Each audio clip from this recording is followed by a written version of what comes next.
Okay, Judy, we're working on für elise. I think it's German. für elise.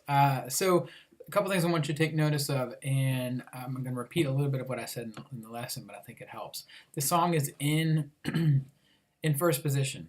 Even though you see a bunch of sharps and stuff, it's in first position, and that D sharp is out of position. Okay, so we're going to play that D sharp with our third finger. Just think of it as we're playing, like if we're playing blues and we slide up,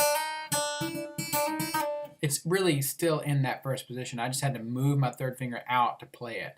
That's how I think of it. So first position, third finger is playing the D sharp, and we roll back and forth between M I on that. So you have it's in 3/4 times. So you have 3 and 1, and then you open it up, and you're gonna go. And then that gives you time to put it down on the regular D here and play through there. You end up going M, I, M, I, M, I, and when you land on that A, you're actually going to go M, I, M. Sorry, I can't do it and look at the same time. M, I, M. So you go M, I, M, I, M, I, M, I, M. That lands you on that second finger A there, okay? That's how I would do that. Don't worry about the C that's being played as a pinch right there. Don't worry about it. I think we exit out. Don't worry about it. And I would practice that just the way it is up to that point. So from the beginning of the piece to that second finger A, over and over and over again. And worry about that by itself and get that nice and smooth. The next thing we're going to do is look at this measure here, the second full measure. And you just finished off with the second finger A. And the notes you have after that, you have an open A, you have a C, and an E. Okay? Well, the C and the A are on the same string, so you know you're going to play that open A and then play the C. But I want you to think about that C, E, A, the last 3 notes of that measure there, as a chord. And the only way you're going to be able to do it is if you keep your second finger down like you played in the beginning of that measure. You landed on that You landed on that second finger A, leave it down, and then be ready to drop the whole chord after that. So second finger's on A, first finger plays the E, third finger plays the C, and it looks like that. It's a little goofy, and if you had to leave it there for 2 hours, it'd be a little uncomfortable, but for the moment, it's not that bad. I want you to practice that a couple of times. You're going to put your second finger on A, then drop your other 2 fingers down on E and C like that. My pinky looks like it's playing something, but it's not. Do it again, second finger on A, and then drop these 2 down, okay? Don't worry about the pinky. I can't do it without making it look like the pinky is playing something. A, and then E and C like that. They all go down at the same time. Once you have that, you'll be ready to go. So now we played the A. We finished off on A on the beginning of that measure with that first phrase. Now I want you to play the open A with the P, okay? Then I want you to put this chord down, and I want you to play P-I-M-A, rolling off the 5th string. Make sure I can see myself. Just like that. So you play the open A, put the chord down, and roll P-I-M-A.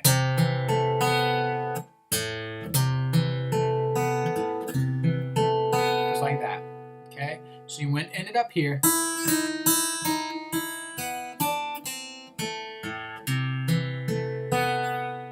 That's what it sounds like. You can take your time with it, but what's really happening here is we're going to connect those 2 spots with that open A there, okay? That's going to be the conduit. So you have that first phrase, then you have the open A with your thumb, and then you roll through the chord, okay? Next, we have, what do we got? Okay, next we're going to have an open E, and then I want you to play second finger on E. So I made you write this on your page. Second finger on E, first finger on G sharp. Okay? And then you're going to play those notes P-I-M. Okay? So when you practice this, you're going P-I-M. I want you to play the P on the low E, which is the note before it, and then play the P on the E an octave above. So you go. And that gives you the end of that measure there, actually the end of the last measure of that first line. So when you practice that, I want you to do it like that. but it ends, the whole phrase there ends on the next line, first beat. Your first and second finger are playing E and G sharp right now. Move them down one string each, and you've got A and C, which you should have there on that next line. That's the end, these two notes. And I want you to play it with I and M. So when you get that, you have the end of the first line there, you have the low E, you have the second finger on E, your first finger on G sharp, and you roll through those notes. And then those two fingers come down, and you play I and M on A and C. So it sounds like this.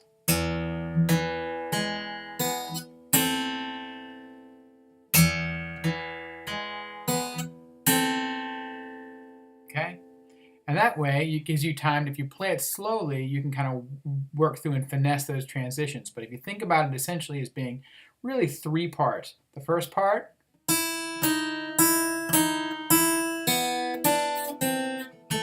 that's the first part, and you're landing on the A. Then you play the open A and finish the chord, P-I-M-A. Then you play the low E, and then you play the next one, which is the E and the G sharp, P-I-M, and then move those two fingers down, M-I-M.